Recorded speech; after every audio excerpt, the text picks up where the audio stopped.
Let's pray. God, we beseech thee, Almighty God, members of the Senate, that they may wisely deliberate for the good of this country and for the glory of thy holy name.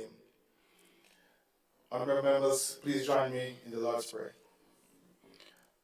Our Father, who art in heaven, hallowed be thy name. Thy kingdom come, thy will be done on earth as it is in heaven. Give us this day our daily bread, and forgive us our trespasses as we forgive those who trespass against us.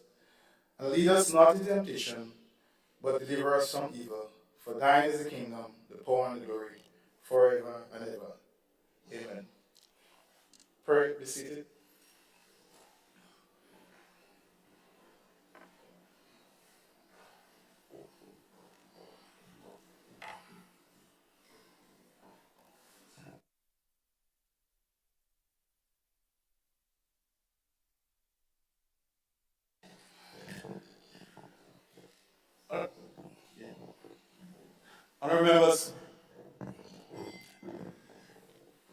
Honorable members, just before we proceed, just to bring to the attention of the House that the order paper, as presented or sent to members prior to the sitting, has been amended.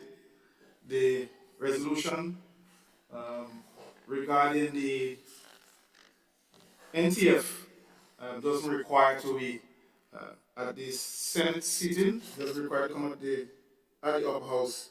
So that resolution was removed. So we'll just have one resolution, and that has to deal with the tax amendment for alcohol and tobacco. Just want to raise that. Secondly,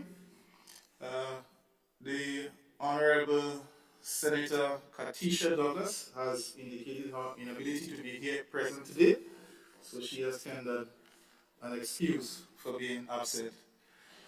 Additionally, the President, who is not with us today, she is out of state, and so we wish her safe travels as she prepares to return home sometime next week.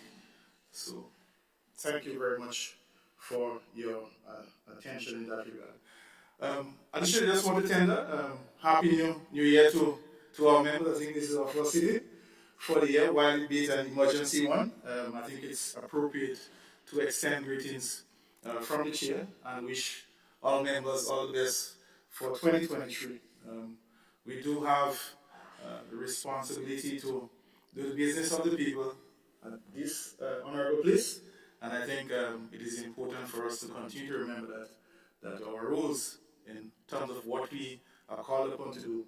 And as we start the new year, I just want to bring that to the attention of members. I think that is important for us to be guided by that. Thank you very much, and we can proceed. Item 3, motions. Leader of Government Business, Honorable Adrian Thomas. Thank you very much, Mr. Deputy President. And let me join with you in wishing you all the best for 2023, and the Clerk of Parliament and the staff all the best. My fellow colleagues on the other side, I wish you all the best. I knew you had a very good time. I encountered some of you all during the Christmas holidays, and the official expression indicated to me that you all were fine and doing well, and that your constituency also was doing well. Your official expression indicated that to me. I don't know if you all were thinking otherwise. I also want to express my best wishes to my colleagues here. I've said it 100 times, but I want to say it again. Mr. Deputy President, I stand here today to present the resolution for the purposes of Section 23, subsection 3 of the Excise Tax Act, Cap 94. And it reads, whereas it is provided by Section 33(3) of the Excise Tax Act, Chapter 94, hereinafter referred to as the Act, that the Minister may by order published in the Gazette and approved by affirmative resolution of the Parliament, amend the first schedule and the second schedule of the Act. Whereas the Minister proposes to amend the first schedule of the Act to increase the excise tax on alcohol from $1.10 and $4.40 per liter to $1.50 and $5 per liter, respectively, and increase the excise tax on cigarettes from 105% to 200% in accordance with Section 33 of the Act. 33, subsection 3 of the Act, And whereas it is expedient that the Excise Tax Order 2023, which seeks to amend the first schedule to the Act, be approved by Parliament. Now, therefore, be it resolved that pursuant to Section 33, subsection 3 of the Act, the Excise Tax Order 2023, as set out in the schedule to the resolution, is hereby approved by Parliament.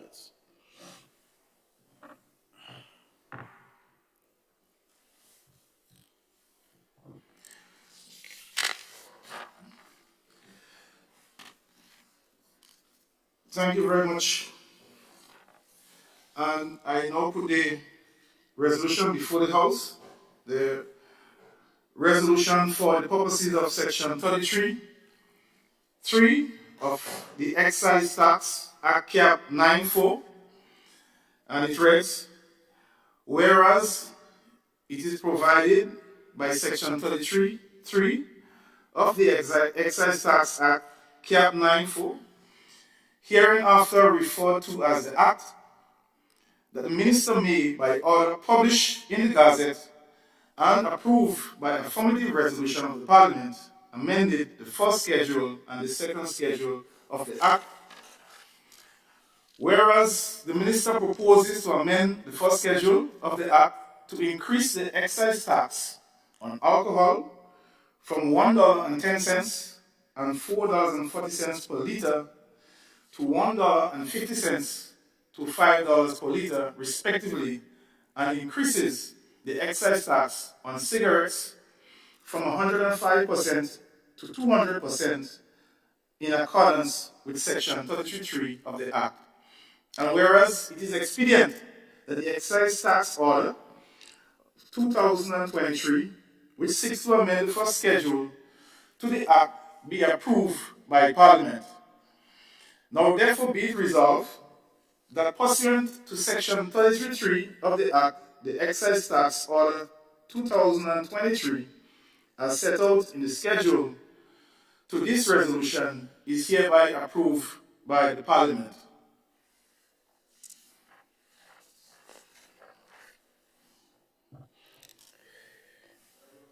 Of government business. Mr. Deputy President, the government of Grenada has found it necessary to implement a number of fiscal measures to pay for the cost of living, relief measures intended to manage the cost of living crisis and to support the government's strategic priorities. Mr. Deputy President, the Excise Tax Order 2023 seeks to amend the first schedule to the Excise Tax Act Cap 94, the Principal Act, to increase the rate of excise tax payable on alcohol from $1.10 per liter in respect of wine and $4.40 per liter in respect of beer and undenatured ethyl alcohol to $1.50 per liter in respect to wine and beer. In respect to wine, and $5 per liter in respect to beer and undenatured ethyl and alcohol, respectively. Mr. Deputy President, we do have a problem in this country, and we cannot run away from it. We are fast becoming a nation that is experiencing the serious impact and effect of substance abuse. And many a times we pay attention to the substance abuse that are illegal. And those that are legal they go unnoticed, creating the kind of impact that is not healthy and not good for our society. We have a responsibility to inform this nation of those problems.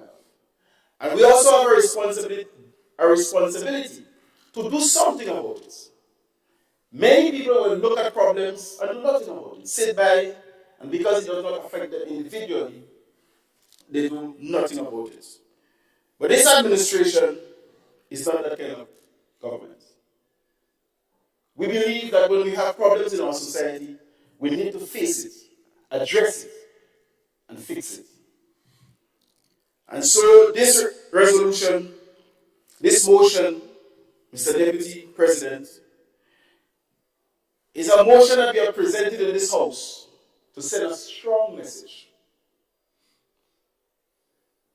to the people who are involved in substance abuse. In this instance, we are targeting alcohol and cigarettes. And therefore, while the issue of raising necessary finances is important, but very important is the question of our health. Mr. Deputy President,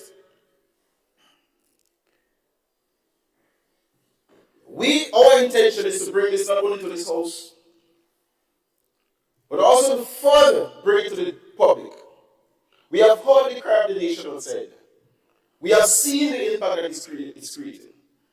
And while we are in Parliament dealing with the first aspect of it, there are numerous other activities we will be taking up to make sure that the message reaches home.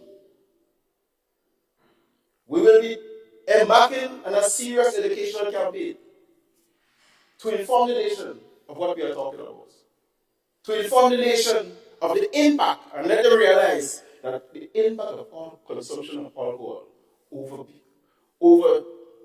abusing the system, the substance, is not in the best interest of our young people. Is not in the best interest of our senior citizens.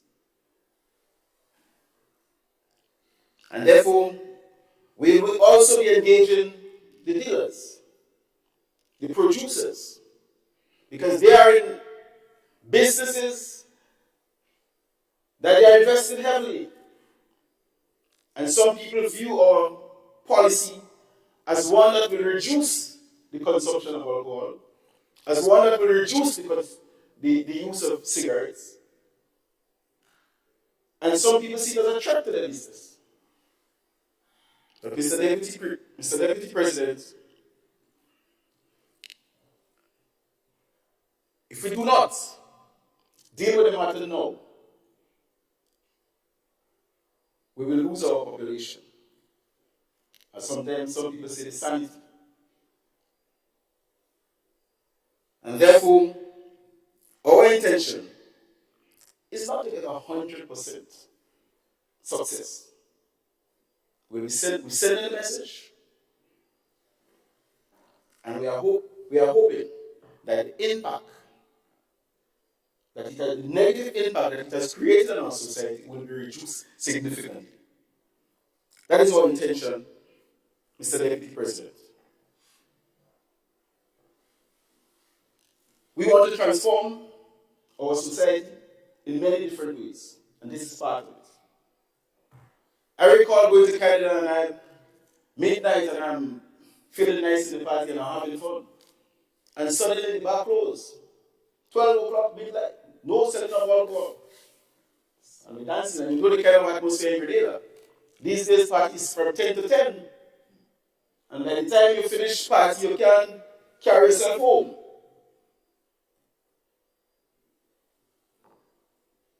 Music closed at 2 in Canada. Many years ago.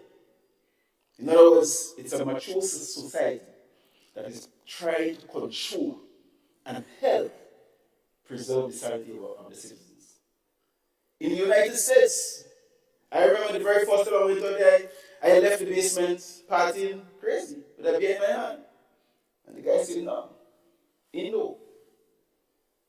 So different societies, they put different measures in place to ensure that the use of substances like alcohol and cigarettes is being controlled. Because we have a responsibility to help our citizens. We have our responsibility. Because if we don't do it today, it will be very costly tomorrow. I've always said to people, the money you refuse to spend on education today, you will have to spend it somehow or the other on more police officers. You will have to spend it somehow or the other on more prisons and prison officers. You will have to spend it on more pink houses. So it's much better and wiser to spend it today and educate the people today. And so, Mr. Deputy President, I ask the members of this House to stand with this administration and support this resolution. It is in the interest of Grenada, Carriacou, and Petite Martinique.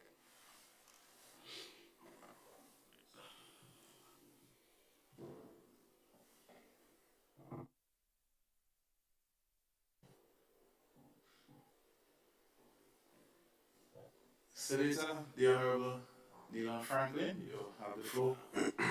Thank you very much, Mr. Deputy President. I would like to join with the Leader of Government Business in expressing a Happy New Year to yourself, the clerk and the staff, to the members on the other side, and to my colleagues on this side. And I do hope that 2023 brings great joy and prosperity to all of us. Mr. Deputy President, I rise also to share a bit on the resolution put forward by the Leader of Government Business. I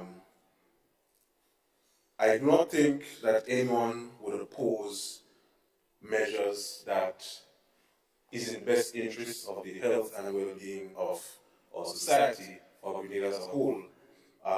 But I would like to implore all the members on the other side to consider the social ramifications, not just the health benefits that may come or the economic outcome that may come with this policy measure. I understand fully the intent behind it, and it is commendable that the government sees fit to move in the direction of implementing some sort of measure to deal with alcohol and cigarette consumption on Ireland. But the social ramifications need to be considered, and I did not hear the Leader of Government Business allude to this. The Minister of Economic Development is in other place. He taught me economics at SGU. And one particular topic that stood out to me, and it comes back to mind now, was the topic of inelastic and elastic commodities. I do understand the economic benefits that is expected from this policy move.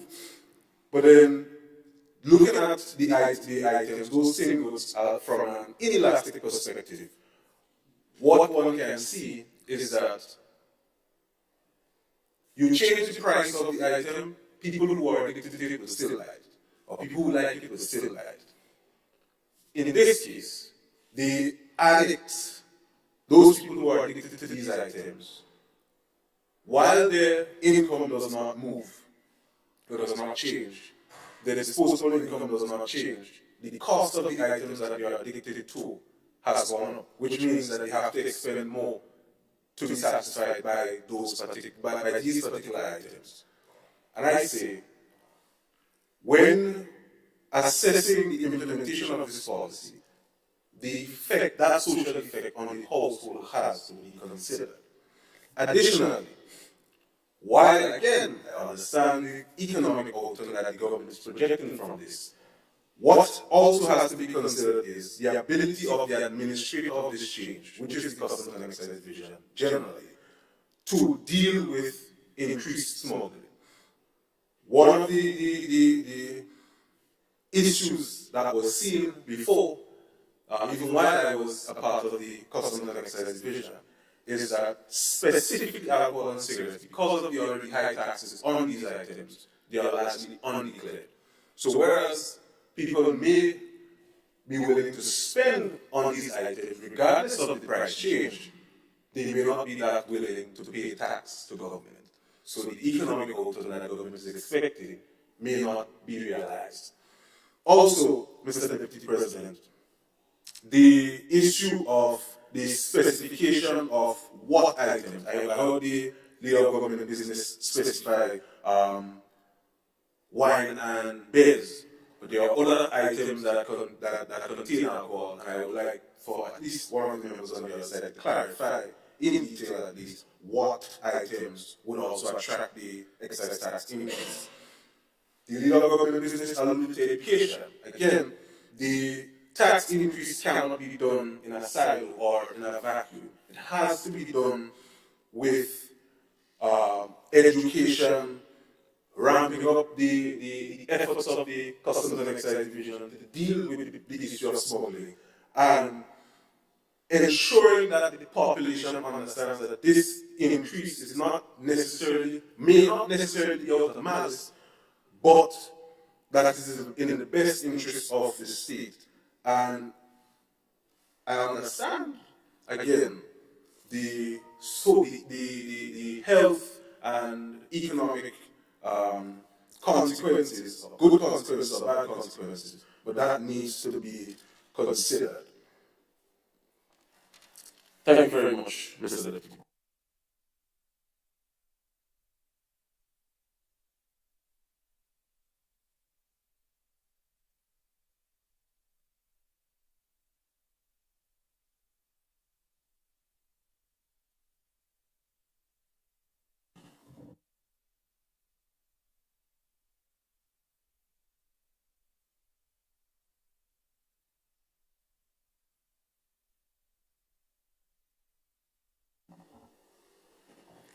Senator, the Honorable David Andrew, you have the floor.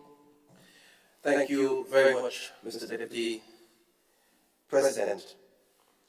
Let me join the speakers who have gone before to wish each one of you present and those listening that you may be following through whatever medium a very healthy, rewarding, and successful 2023. And I pray that all of the things that you set out to achieve will be indeed realized. Mr. Deputy President, I rise to offer full support to the resolution, and I want to start by acknowledging that the issue we are attempting to address is indeed not just a local, but it's a regional and international problem, and I probably dare say crisis. And in my support for this resolution, I want to show us how internationally and locally it's necessary to take some form of action. I want to further put to us that this administration is taking a multi-pronged approach to treating this issue. Of course, we have to come to discuss this matter because it's a motion, it's a resolution that has to be passed in this place, in this honorable house. But there are several other initiatives that don't require being passed here, which will be engaged in by this administration. But let me just point out that according to the United States, according to the National Institute on Alcohol, an estimated 95,000 people, approximately 68,000 men and 27,000 women, die from alcohol-related causes annually. That's the United States, making alcohol the third leading cause of preventable associated issues in the United States. Then according to the World Health Organization, quite a few interesting statements are made, and I want to read them to us. According to the World Health Organization, there is a causal relationship between harmful use of alcohol and a range of mental and behavioral disorders, other non-communicable conditions and injuries. That's according to the World Health Organization. The harmful use of alcohol is a causal factor in more than 200 diseases and injury conditions. And that's according to the World Health Organization. They continue. They highlight that worldwide, 3 million deaths every year result from harmful use of alcohol. and that this represents 5.3% of all deaths, as recorded by the World Health Organization. Additionally, alcohol consumption causes death and disability relatively early in life in people between the ages of 20 to 39, a very active population within our geographic landscape within Grenada, Caribbean, and Martinique. Then let's move locally. And according to the Grenada Drug Epidemiological Network, and the annual report in 2021, the statistics presented Mr. Deputy President in its volume 2 of the statistics indicate that the trends in local drug-related hospital admissions indicate that alcohol is the leading cause of local hospital admissions. It indicates that the General Hospital, Princess Alice, and I'm sure that the same can be said for Princess Royal. That being said,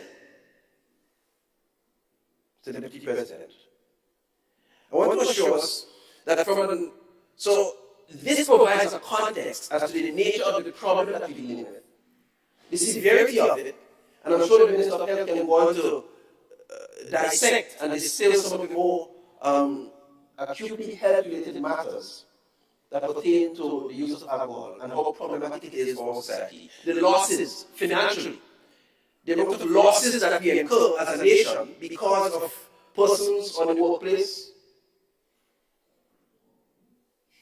in a drunk condition, the accidents related to that, ask the insurance agents, they'll tell you. Only about a week ago, I have a colleague who was damaged on her way from work simply because a gentleman who purportedly was under the use and influence of alcohol ran into her vehicle. She sustains injuries and was hospitalized. These are costs, honorable members. And so yes, the honorable member on the other side, Honorable Franklin, has talked about how difficult it is and how costly it is for them without increasing salaries to access, and the fact that in the elasticity of the product will cause them to still want to get it without increasing salaries. I'm not sure it's prudent to try to increase their salaries to be able to increase their ability to access that when it comes at such a cost, and it damages us so profoundly. But notwithstanding all of these costs, at the end, they end up in our hospital settings to further cost us. And let's not talk about the social cost, the psychotherapy, the Carlton homes, all of these facilities that in the end we have to come here to get approval to fund, that we have to get an additional budget to support. This is a costly process. And whether we increase their access to be able to access this inelastic product,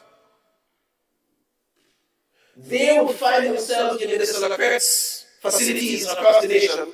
Well, sorry, it's not Minister Lapert's zone. It's ours. It's the nation's. But they will find themselves in these facilities quarreling about the quality of service. And we have to find resources to equip. So this is a lose-lose-lose. Alcohol and excessive consumption of it is a lose-lose-lose. But I am happy to report that as part of our educational drive through the Ministry of Education to address this, because we are aware that behavior changes need to be made. Paradigm shifts need to be orchestrated. We are aware that people need to think differently, and we must be vigorous in trying to get persons to behave differently. And effecting behavior change, I assure us, Mr. Deputy President, is not the same as dispensing content in math or history. or science. It's not the same. Behavior change is a whole different kettle of fish. So we are aware that we have a lot of work to do in education across our nation. But within the formal sector, we have already started to make the necessary, go through the necessary formalities to fill the spots that were vacant for a long time, in addition to providing counseling and psychological support for students. Because make no bones about it, people don't just wake up one morning and decide, or the bulk of persons, maybe might find somebody, probably, they experienced a trauma last night and maybe they reported that 2 days after. But the bulk of persons don't just wake up one morning and decide, I am going to drink. And so we are clear that we have a mandate within education to assist in shaping the behavior, in shaping the choices of our citizenry. And where we have the mandate within our school system, we are going to do that. And so we are moving speedily to fill the vacant counseling positions whereas in the past, several schools operated without the support, the consistent and reliable support of a counselor to guide the students, to assist them in making choices, to assist them in understanding their self-worth and self-value. Several of these elements which are often brought into question when people make choices to drink their lives away. And so we are moving speedily to address those, and in short order, well before the end of this quarter, we will have those positions filled, Mr. Deputy President, to assist in the school setting. We have also begun discussions about how we can support education of our parents and our citizenry through our adult and continuing education program on all such matters, behavior matters, it might be technology, it might be several other issues, but today we're talking the issue of alcohol consumption and its impact, the psychological impact, the emotional impact, the trauma it creates for our children when they come home and some of them can't even concentrate at school because they're worried, I wonder if daddy in his condition, if I'll be mommy home. Some of these things are real. And so, having said all of this, I'm happy that in my capacity as Minister for Education, Youth, Sport and Culture, we are prepared to support this, we are prepared to work to educate our people, and indeed, I know the Ministry of Health has their own plan, but in the education sector, we are going to do the best we can to promote education, values, choices, self-worth, decision-making. All of these are key life skills which the counseling program within our education sector affords. And if they have no resources, if they have no staffing, obviously they couldn't deliver it. And it was so. They were inadequately staffed, and we are moving to fill those to be able to more effectively deliver that. And so having said that, we are confident that we are going to not only do the fiscal part of it with the taxation, but also the education and all of the other supports that will be necessary to see this effectively implemented and bring the kind of desired result that our Prime Minister and the leader of government has had advanced. So I offer full support, Mr. Deputy President. Thank you.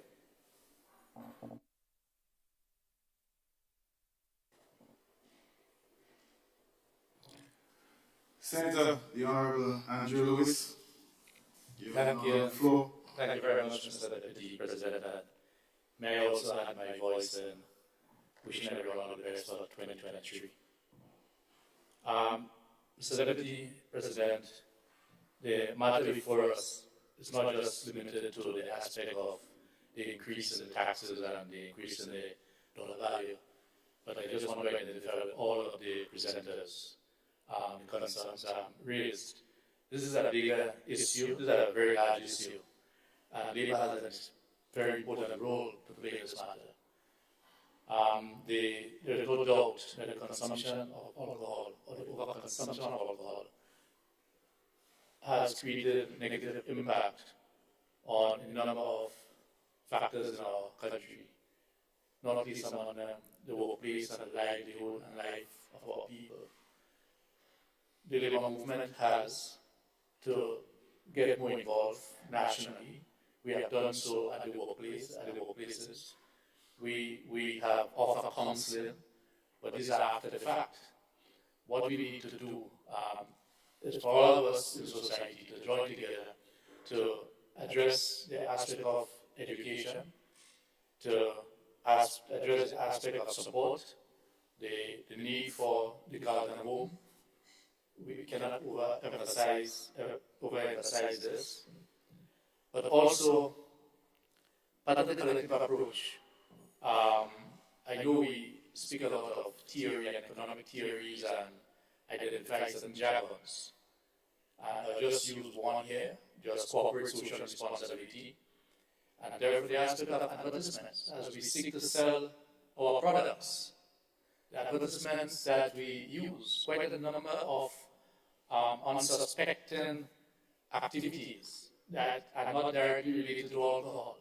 The subliminal message that one can gather there is that our young people at our tender ages may be inclined to see certain values, for want of a better word, not that they believe in it, certain values in alcohol. And therefore, we all have that collective responsibility. And as my colleagues use the term elasticity and inelasticity, we as leaders also have to be careful of what message that we may send in our technical discourse. And it brings to my mind, and I'm using this as a positive observation, an observation to bring a positive message, so that we can all be aware of what message we may send. I heard part of a activity last night to do with the honey industry. And during that discussion, the aspect of the tax increases on sugary items came up. And a businessman who I would not identify was concerned as the impact on the products. And one of our leaders genuinely responded that, look, because these products are inelastic, you'll still make your money. The point I'm making is that what we need to address is the issue of if government and other aspects of society are seeking to curb certain behavior, the message that we need to be constantly sending is that let us all join together. If we find ways that means where you can make your money, or we can enjoy ourselves, but find alternative ways. And I know that these are genuine comments that are made, not designed to bring about any negative things, but it shows that at every moment we have to be on our P's and Q's as to how we respond about to issues and what advice that we give. My colleague, Senator Andrew, on the other side, has spoken about the impact on family lives. I think we are all familiar right through the island with the impact that these have. But the fact that we all agree that these measures by themselves will not significantly impact the consumption speaks about the importance of the supported activities that are required. And although I support it, I think that they are most important. Because with the proper messaging, you can have items and activities that are available. But once you have the level of consciousness that are required, then there will be a reduction in those who get involved. So this is one matter of the many matters that we all will have to rally together with as we look at the different implications. Another aspect, observation. As we visit our communities, one can see that the high level of consumption of alcohol among our young people. When you pass by the shops sometime or you pass by an activity, and whereas we may not want to look at someone and ascribe an age to them, but I think that most of us might be in a position to recognize that the aspect of alcohol consumption, because we are doing alcohol and focusing on alcohol, requires a lot of more engagement at the level of the schools, at the level of national programs. So, for instance, as I said, labor has an important role to play. We need to speak out more apart from just at the workplace. The other social groups needs to get involved. We need to see where we have influences at the national level. So, for instance, GIS. GIS should have some programs that addresses those matters. Those times that are prescribed, so that the population know that, let us say, from 6 to 7 in the evening, just as a time, there will be certain matters that are addressed, and next week it will be about alcohol, right? The do's and don'ts, the impact. As we fight to fight the scourge, I mean, I take no pleasure from hearing about our level of consumption, but it is a reality that we are faced with. So, for us in Labour, we give support to any and all activities that are designed to bring awareness that will seek to get behavioral change as it relates to alcohol and other related negative impacts.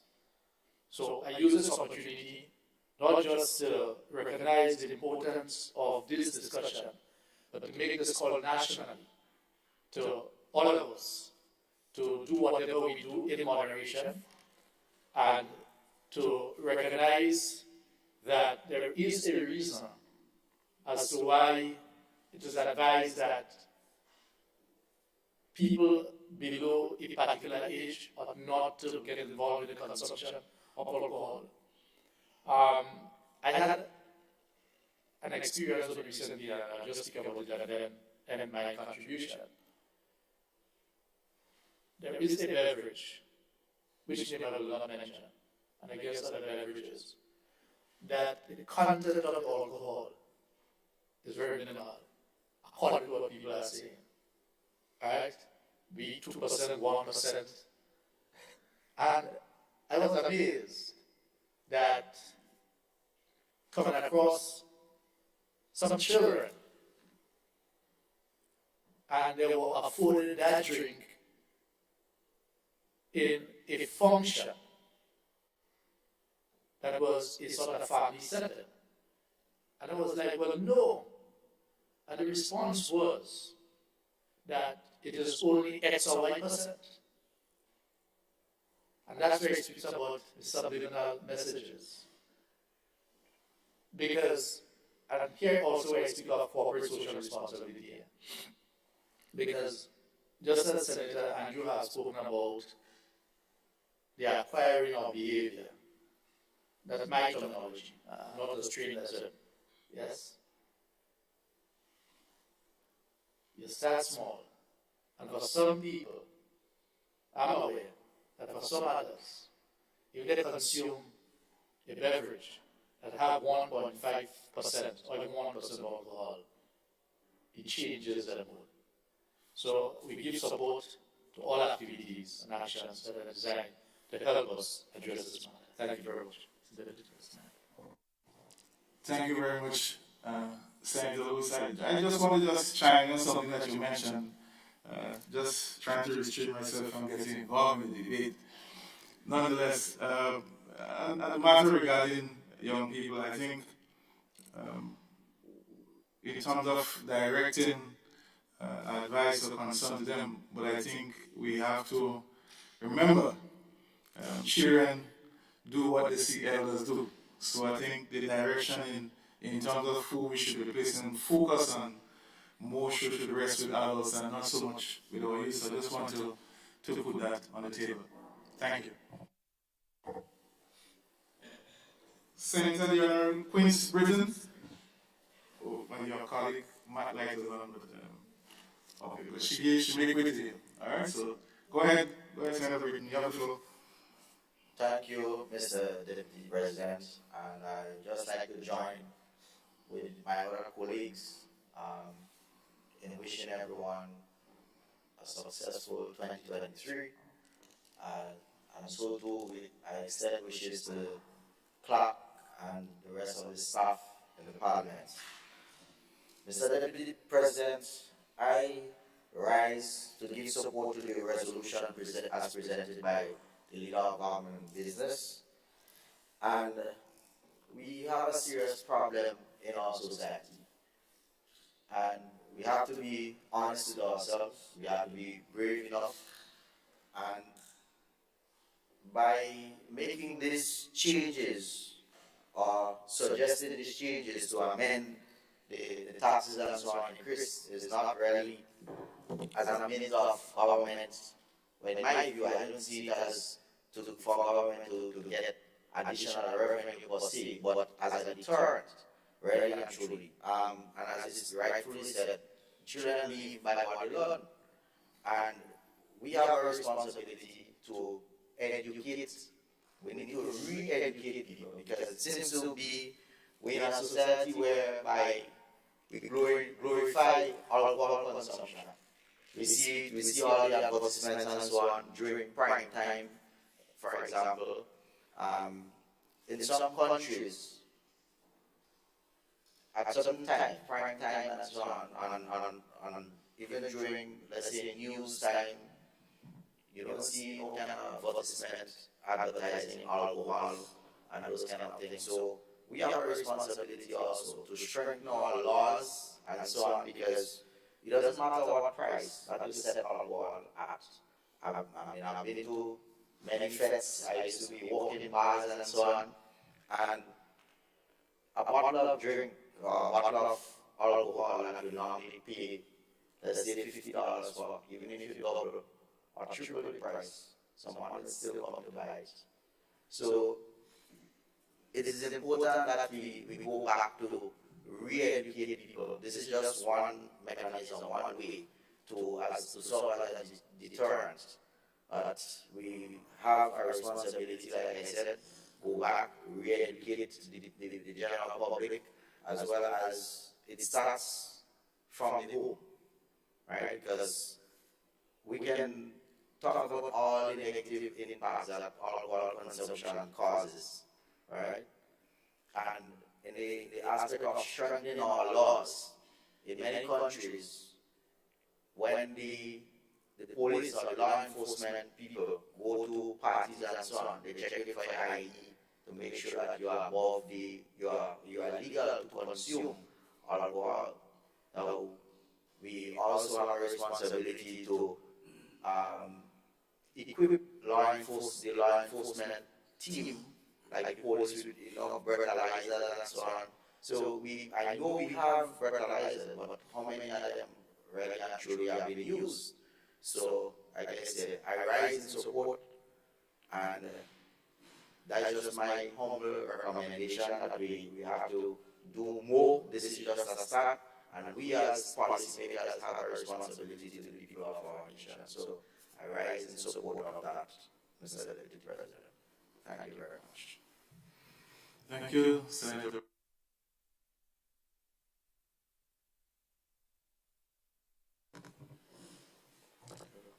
Senator Roderick Sinclair, the Farmers and Fisher Folk Rep, you now have the floor. Thank you, Mr. Deputy President, and of course, I want to, not only my behalf, but on behalf of my constituents, farmers, fishers, on which everyone inside this chamber, along with the club, the staff, of course, our police, and of course, I want to send special greetings to all of the fishers and farmers on the outside listening to this discussion. Mr. Deputy President, the matter before us here is to seek support for the excise taxes increase pertaining to cigarettes. No, sorry, did I say cigarette or did I say tobacco?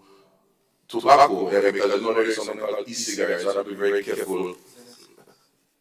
Oh, cigarettes. Okay, not e-cigarettes. So I have to be careful because it's different. Cigarettes and alcohol. Of course, I am a Grenadian, and I know what it is about drinking rum and fetting and having all of those funds. And I'm still alive myself now. And of course, as leader of our government and business, I love it. In our travels in various countries, we have to adapt in different ways, obviously different behaviors. Myself, I go to the pub, to the clubs, and at the 1:30, I was a little bit more fortunate. I was at 1:30 last call, you know, and so now there is no last call. Last call is 10 o'clock in the morning when people are having breakfast, different type of breakfast. So it is an issue, and I will speak around those. But I want to make some broad comments first pertaining to this excise tax.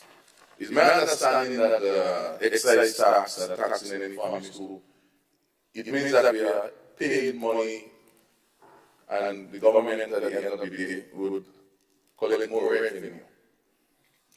And so I have some thoughts around this increase in revenue collection. Notwithstanding the ills, because we have to be careful in terms of what I will refer to sometime as a word called deception.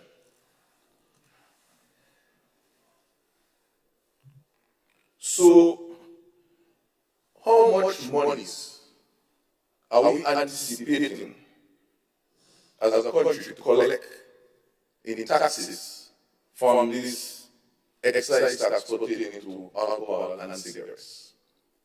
We need to know. My research,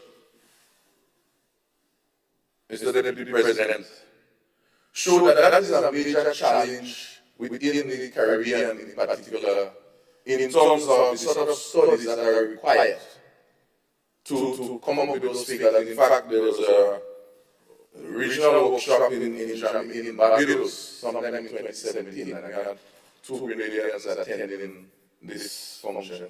And one of the conclusions out of that function in Accra Beach in Barbados 2017, and I think it was around May or March, the whole issue of data collection concerning this whole excise and an impact, because some of them may do it, and the whole use of elasticity and inelasticity came up earlier on. Is it going to cause more or less consumption? And so I even was thinking before I come here, why don't we put some tax on the ports? And then they say, no, you cannot think about that because that may cause issues with trade regulations, and so I had to back out from that. So it's a tax that the user, the consumer, has to pay. And so I would like consideration to be given that at some point we can measure how much money we collect from taxes pertaining to these cigarettes, tobacco, and alcohol. I say this to say that, Mr. President, listening the argument from the other side, it's not so much about collecting revenue. It's about well-being of the society, which we all agree with.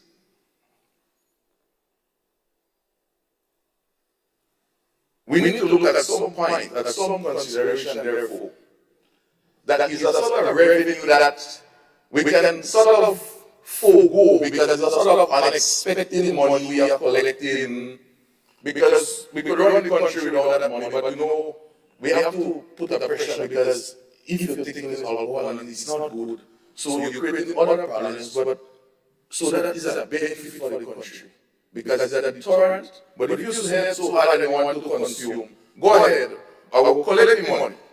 But I wouldn't really use the money because it's not really for real budgeting, because I could handle the budget balancing already. So I'm suggesting that about 50% or so of that money can also be used to put in this contingency fund there, because we don't really need it if you don't get it, it doesn't really matter. But if you do get it, don't live in the central system to populate, because we don't really should get it because people should use less alcohol, less things, so we get less money. So that is one logic based on the argument proposed. Mr. Deputy President, I want to go a little bit deeper. I thought my good friend, Senator Nilan, who is a seasoned customs man, I came anxious waiting for some deep, but like, I have to do someone else's work today. You know where I'm going, eh? The resolution, Mr. Deputy President, speaks about a schedule. It speaks about the first schedule and the second schedule, and I think it was the first schedule. So I had to do some research, because something that we need to sort of work on also is that when we send in those documents, the reference documents, you should have a reference attached, so as to save us having to look, but I was able to do my research. And when we speak about the excise tax, and we speak about the schedule, and we speak about tobacco products, I understood that okay. Right? That was not a problem. Cigarettes and all of those things. But when it came to the issue of alcohol, that one kind of sent me in a daze, even if I didn't take anything, as we say in local balance. I realized, Mr. Deputy President, that what we call, when I was a young boy, when my grandmother wanted to stop food, you have something called methylated spirits, something called rum in alcohol. I was shocked to realize that those were also captured within this set schedule to now attract those percentages increase in excise that is the motion is speaking about. But you know, as Senator Louis said, the good thing is I used to do a little chemistry in school. Didn't need it yet. Didn't need it yet alcohol. That is the methylated spirits and the ethyl alcohol, and that is what we're talking about. That is the rubbing alcohol, the methylated spirits. This is what this is speaking about. So, in not only the rum shop, but in our health centers, in our laboratories, in our homes, in our first aid kits, these are the things that basic things for sanitizing, rubbing, the better cut, the better bruise. I am seeing with this, there will be an increase in the cost of those things. And of course, while there might be many stories about some person may have drank some accidentally or maybe intentionally, we know that those alcoholic types are not for consumption, and they are also fused with some chemicals to make it dangerous and harmful if consumed by an individual. So, while we discussing this important matter, I would like that consideration be given for some sort of removal pertaining to those matters as related to our health in terms of the methylated spirits, rubbing alcohol, and those sort of things which are referred to in the schedule. That we think is it could be an oversight when we just because the schedule in these various systems. So we want to speak to that. But on the other hand, when it comes to the issue of tobacco and so on, Mr. Deputy President, I share the same sentiments as my dear friend and country mate, Senator David Andrew, in terms of the statistics, and he's right on point. And I was amazed to see you speaking about 8 million deaths, I think it is, in the world from cigarettes. But there are some other issues that we need to look at, not only about the health directly, but the issue of the environment. I was amazed. The contribution to greenhouse gases from the smoking of cigarettes. The cigarette butts, when you finish that show, increasing our whole problems with the environment. But I was also amazed that when you smoke the cigarette, the persons who would have worked on the plantations producing the tobacco, a lot of them are women. Some of them are child involved.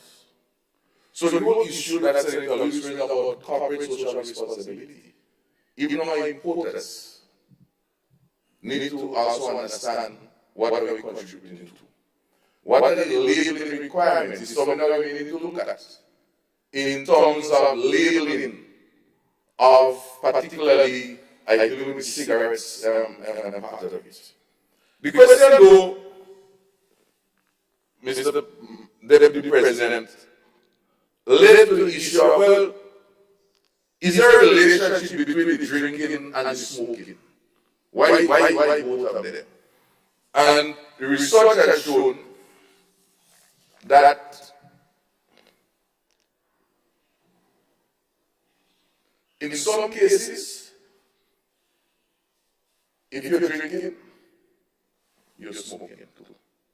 So it wouldn't say, well, because it's cheaper to smoke, I would forget drinking and I would do one alternate. They will both have the same impact. And so, in light of all this,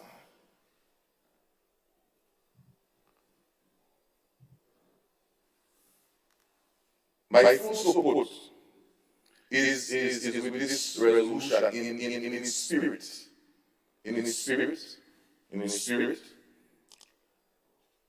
The commitment by the government to endeavor in other things, meaning the education and all of those auxiliary supporting items. We need to ensure that is done. We need to ensure that funds from this collection is used swiftly and actively to pursue real things on the ground that we can see. That the money is spent, and say we have spent $10 million, $2 million from tax collected from that to create that. And so once people start seeing those things, they will get more buy-in. Because there are people who want to resist. And the last thing I want to say is that while I was preparing, one of someone called me and said, but Sinclair, but when marijuana is in all of these things, and I say, let us not go there. That's a different discussion. Because the research is not showing that you would take marijuana because cigarette price rise or rum price rise. That's a different discussion. My concern in all of this, at the end of the day, as I close, Mr. Deputy President, is what I started with, the issue of e-cigarettes. Because those we know are sort of substitutes to the real tobacco scenario and how we intend to treat with that. Because whilst it may not be a tobacco in terms of its chemical composition and its impact on health, when you look at the composition of the e-cigarette, This is very dangerous. I saw words such as vaping. When I hear this word, I get very scared. And all this sort of funny glycol and all these funny chemicals. So I say this to say that I want us to not lose sight as a Senate among our members. Let us monitor what is going on with the e-cigarette at the same time. Because it might be something that we may have to deal with before long. And if it means that we have to come back here and do something about it, then I know we are all ready and prepared to do such. And in closing, I would say, your full support for 2023 on this matter today. Yeah. Thank you very much, Senator Sinclair. Senator the Honorable, is it Gloria Thomas? Yes. You have the floor. Thank you, Mr. Deputy President. Let me add my voice to those before me to wish everyone in this house a happy 2023, and ensure that God's blessings will carry you through.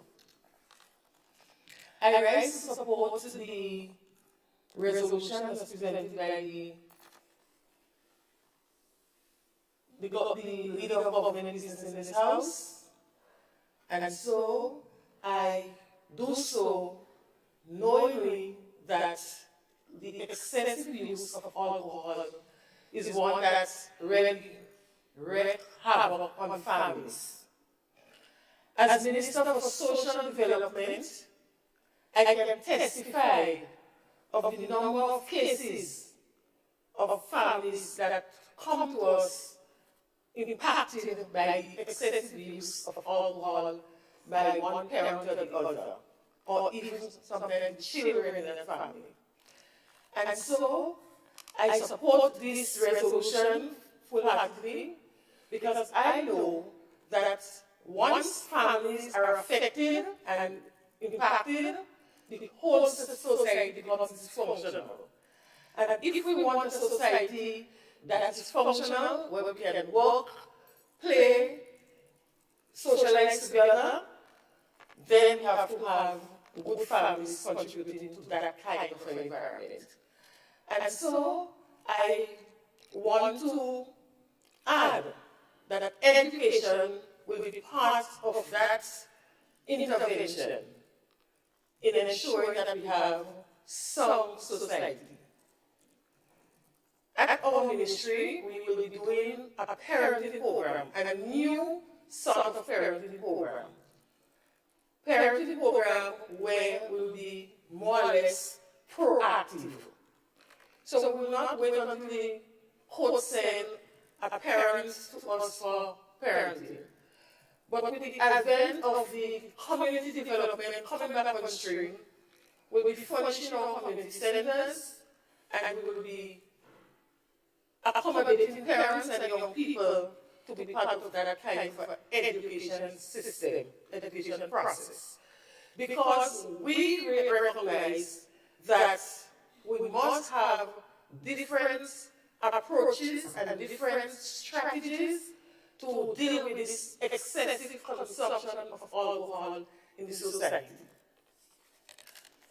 We stand ready as a Ministry of Social Development, in addressing that surge. We will also look at having sessions for the young people in the community as well. We know education will be playing a part in the guidance program, but as a ministry, we want to also lend our support to the education of the children. And so we will be engaging NGOs, CDOs, and community groups to be part of that education program. So when the tax is being implemented, that will take care of certain aspects of things, we need to have concurrently the education to ensure that we in a community comprehensive way address the problem of excessive alcohol consumption. Thank you. Thank you very much, Senator Thomas.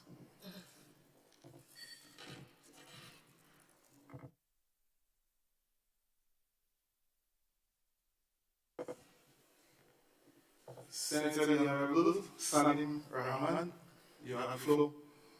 Thank you, Deputy President. I'd like to begin like everyone else.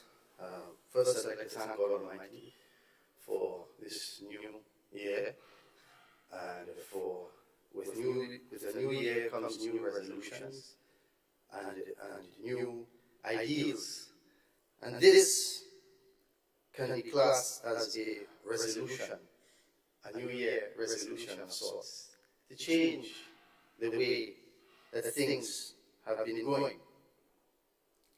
I would like to greet all for this new year and ask that God bless you for this year and every year. Amen. I have family members that I've seen growing up that have been affected by alcohol abuse. And I'm not a linguist, but I suspect that abuse comes from abnormal use. And we have a lot of alcohol abuse in this country. And I'm very pleased to hear that this government is taking some steps to do something about it. It's just one step. A lot more needs to be done.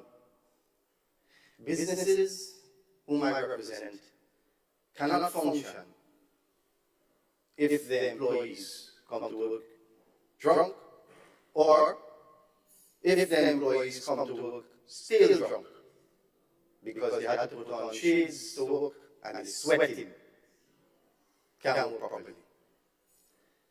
So it affects the productivity of the private sector, of the public sector, our nation as a whole.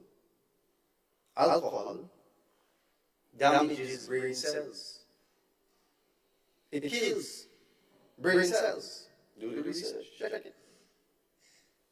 So what are we doing when we see that in some cases the parents send the child to the shop to buy AIDS? Part of our culture. If we have a funeral without the happy hour, I don't know where that invention came from. Definitely not religion. People ask for it. How come you don't have something to drink? Water and water. So I commend government on this initiative. Whether the percentage increase, which is, apart from the cigarettes, is a nominal increase, it's not really much, it is significant. You know why it's significant?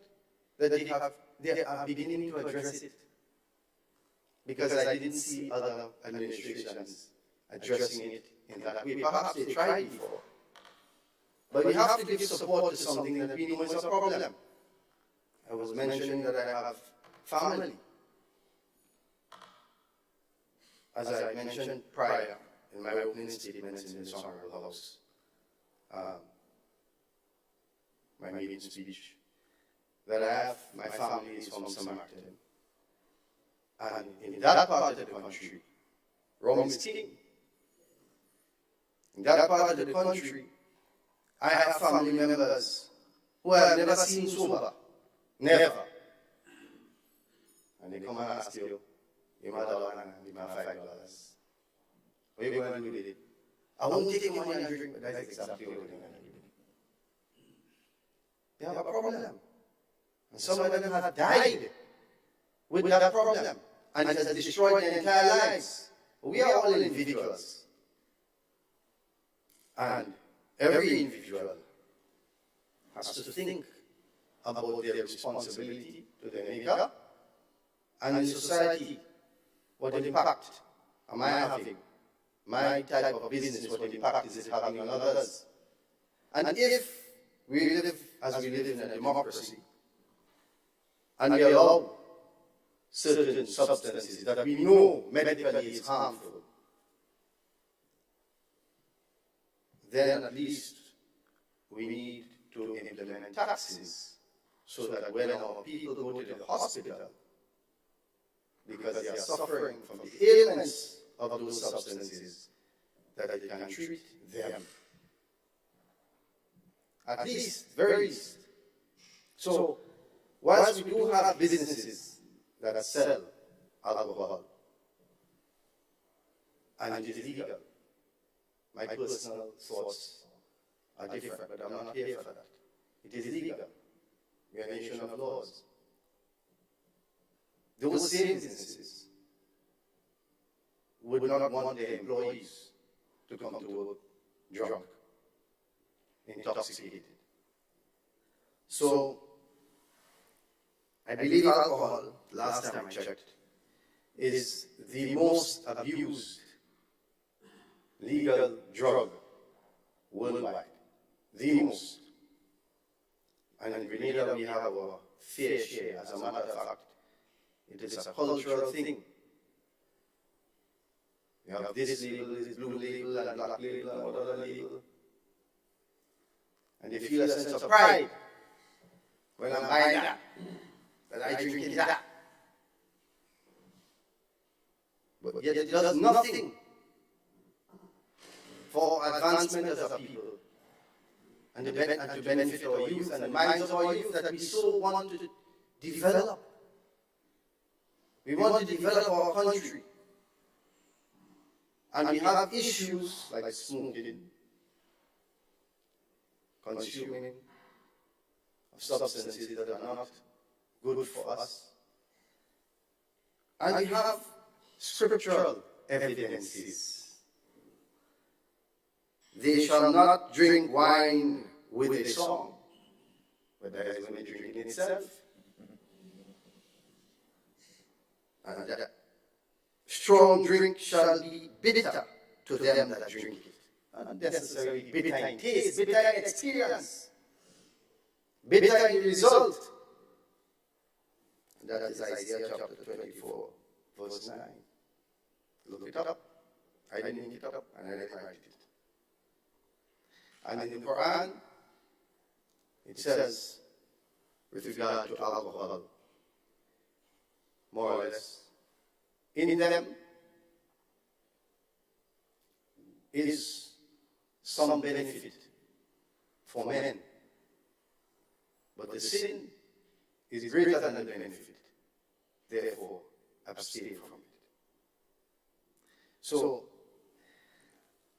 I'm happy that the government is taking a position to nominal raise, but it goes deeper than this.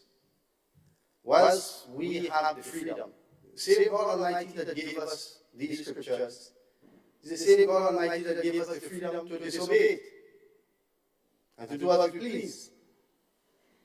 So, we have the freedom, but we must make sure that we protect the vulnerable amongst us. And that's why many countries have laws and they enforce it strictly, where their minors must not be allowed. So we must be our brother's keeper and make sure that we do not allow our children under the age to consume. It must not be anywhere around school compounds, and so that we have minds that they can get when they become older and they reach the age of maturity. They can then decide how they want to pursue their lives. That's their right. So, on the issue of the cigarettes, I'm not sure if it covers e-cigarettes. But I have a friend that is a school teacher, And she mentioned to me, she's a grade 6 school teacher, primary school. She mentioned to me that one day she was teaching in the class, and she got this nice smell. It's nice smell, like strawberries or something like that. And she asked, what is that? And it was a child vaping in the back of the class. That's grade 6 CDEA class. Bringing it to school. These are the issues, and that was told to me by the teacher. This is not outside information. Hearsay. It's direct information. So, we have a problem, and we hope that this will be one step of, among other steps, that will be taken to regulate, to make sure that we have responsible young people growing up in society. And we all know that when people consume, when they're not in the right minds, they make decisions that are not proper. They make poor decisions. We know that it has an effect on families, on their livelihoods, on their finances, on marriages. And so we want to make sure that we have a balance, and that when people decide to make their choices, they make their choices not because that is weak culture, but it is because they want to do it and they understand consequences, the negative and the positives attached to it. So I'm not sure if this legislation, proposed legislation, includes e-cigarettes. But if it doesn't, I would like to make a recommendation that it should.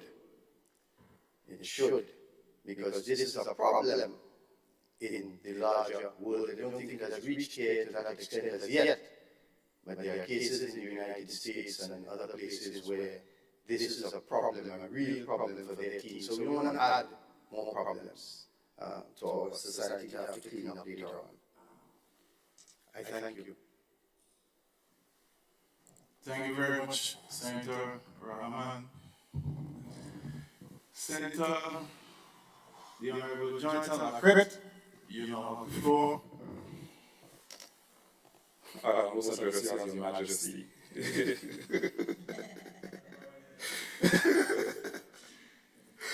Mr. Deputy President, fellow senatorial colleagues, blessed afternoon, and warm New Year's greetings to everyone. Mr. Deputy President, I am not going to exhaust the conversation on the resolution.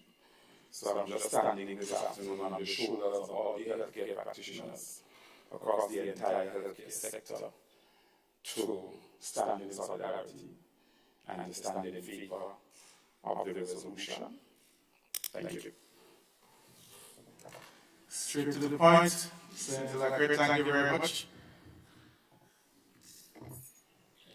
Senator the Honorable Claudia Joseph, you now have the floor. Thank you, Mr. Deputy President. And may I just add my voice to all of my colleagues in this house on both sides who have extended New Year greetings and best wishes for 2023 to you, Madam, Mr. Deputy President, and the clerk, deputy clerk, the security officers in the House, and all the members of staff of the Parliament. And I would take this opportunity as well to extend similar greetings to all of the people of Grenada, but especially to those of you in the town of St. George that I have not yet spoken to for the new year. Very happy New Year to all of you, and looking forward to our continued engagement and building of stronger, better relations in 2023. I rise, Mr. Deputy President, to support the motion as moved by the Honorable Leader of Government and Business, and I'd like my colleague to my right, I do not propose to belabor the points that have all been so well and exquisitely, I would say, articulated by all of the members of this honorable house who support this motion and who see the wisdom in the efforts government is making to ensure that ultimately we have a healthier, more productive, and better Grenada. Mr. President, as the speakers before me indicated, alcohol is pretty much a scourge. Alcohol abuse, I should correct myself, is pretty much a scourge on our small country. In fact, we rank very high up in the region, or in fact in this part of the world, ranking very high up, together with Barbados, Antigua, and I think St. Lucia. And incidentally, all of us have the same problem of overload of chronic illnesses, such as diabetes and hypertension, which are directly linked to lifestyles containing abuse of alcohol. So, this measure on the part of government seeks to be just but one in a number of initiatives that we hope to undertake that will cumulatively make for a better Grenada, for a healthier nation, and of course, once the nation is healthier, we will have greater productivity and prosperity.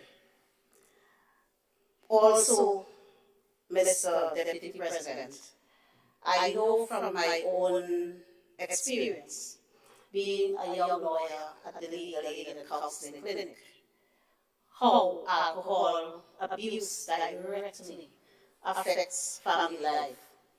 It is common on a Monday morning, once a weekend, on a Monday morning, the place is overcrowded with persons, mainly women, wives, mothers, seeking legal assistance because they will have received a severe beating from their drunken partner on the weekend. Mondays are always very hectic and stressful for entities such as the Legal Aid Clinic, and of course I'm sure the police station and so would say the same in terms of the experience that they have. So we know that abuse or overconsumption of alcohol is a major problem that goes not just towards the health and well-being of the individual, but of the society as a whole. And it really puts a strain on our resources.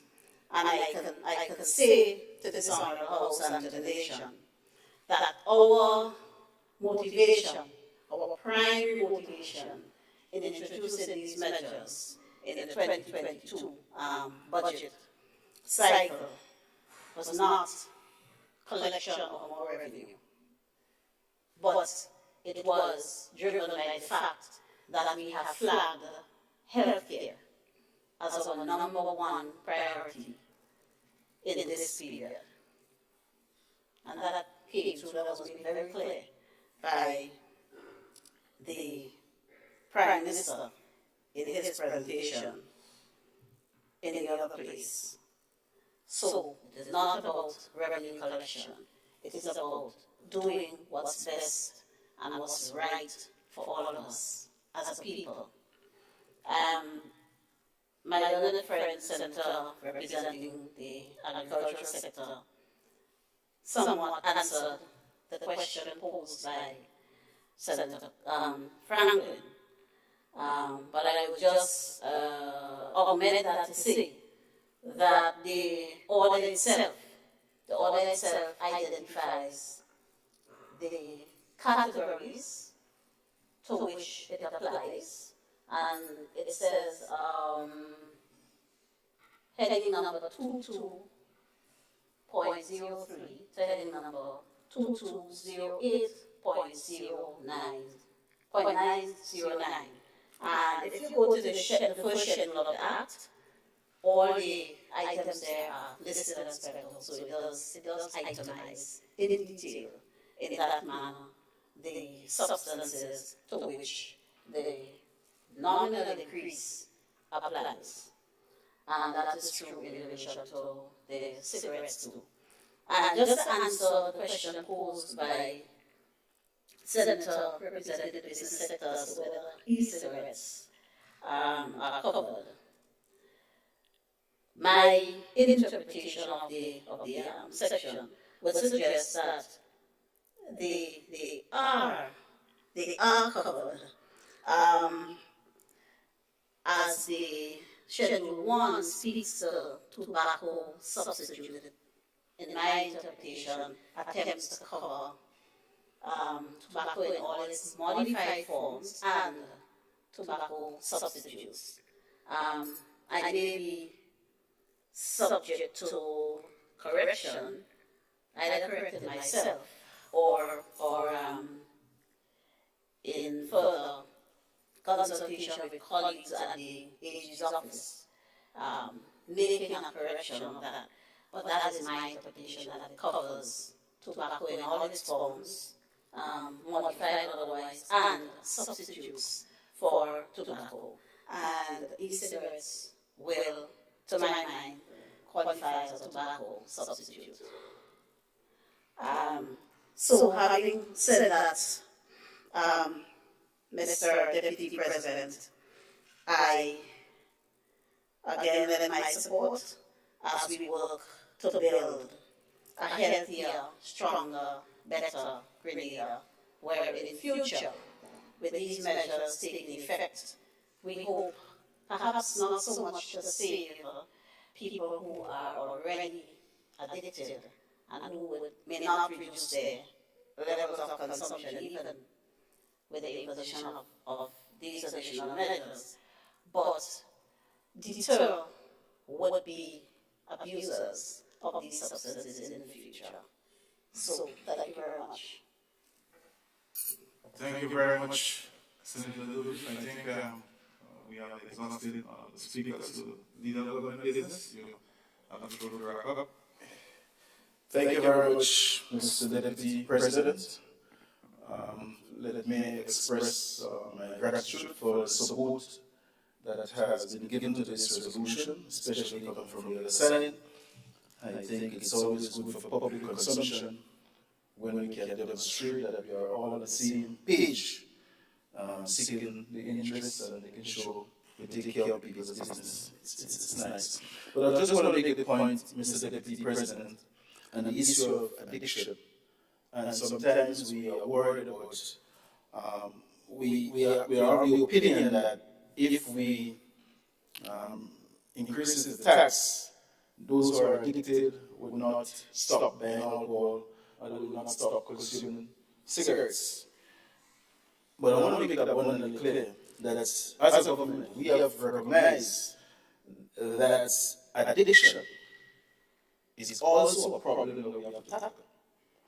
And it's not, we have no intention of sitting down in cabinets or in any forum and make provisions for people who are addicted to alcohol. We see it as a disease, as a sickness, that we as a nation have to tackle. So once we tackle that problem, then the issue of people falling victim to alcohol that will take care of it.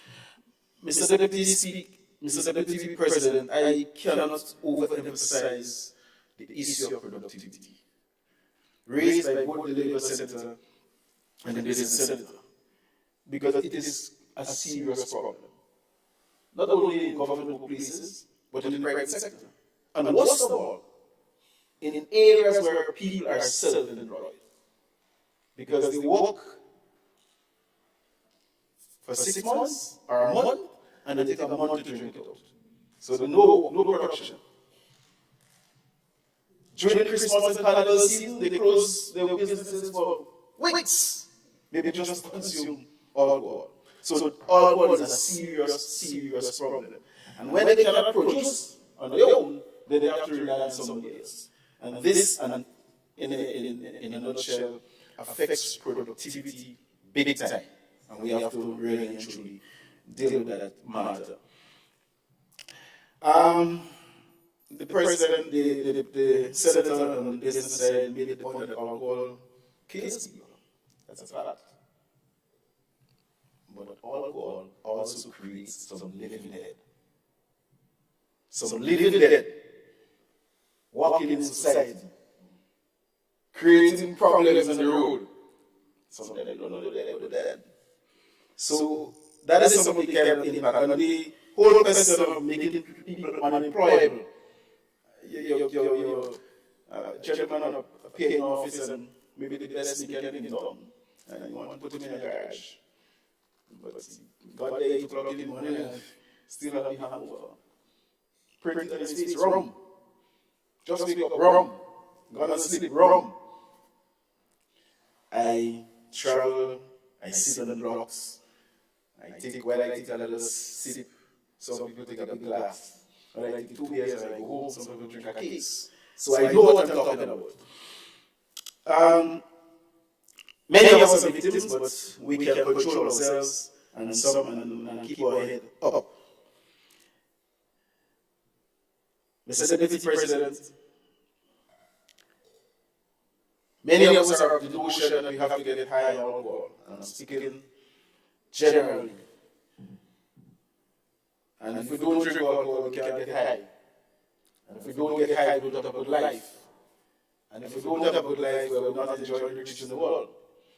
But I have seen, the short time I had this thought, I have seen people gotten high and many different things. I've seen people gotten high in sports. I've seen people gotten high in studying, doing businesses. That's give the vibes. I've seen men hurry from work and pick up their fishing rods and one day a day, and they're fishing. And if you talk to them, the same enjoyment some people have in the rum shop from 4 to 10 in the night. Those guys that are on the rock, pelting a line, they get the same enjoyment and vibes. So there are many other things in the world that we can get high on. Music, politics, calypso, soca. Mr. Deputy President, in this time period, I will advise that we get high and transformation. Thank you. Thank you very much, Leader of Government Business.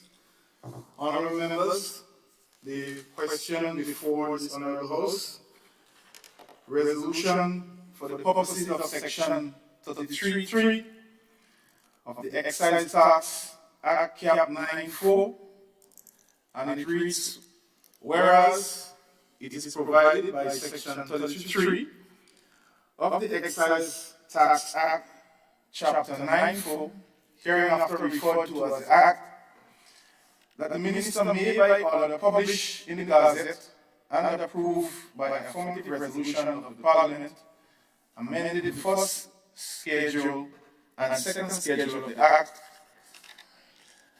Whereas the Minister proposes to amend the first schedule of the Act to increase the excise tax on alcohol from $1.10 and $4.40 per liter to $1.50 and $5 per liter respectively, and increase the excise tax on cigarettes from 105% to 200% in accordance with Section 33(3) of the Act.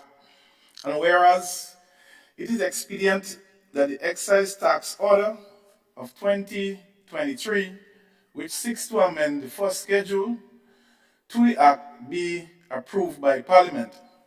Now therefore be it resolved that pursuant to Section 33(3) of the Act, the Excise Tax Order 2023, as set out in the schedule to this resolution, is hereby approve. All those who are in favor of this resolution presented by the Leader of Government Business, please indicate at this moment. Those are not in favor. I think the ayes have it.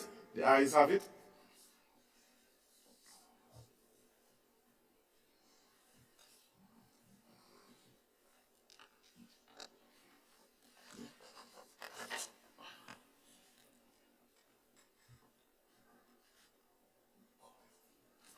Oh, sorry.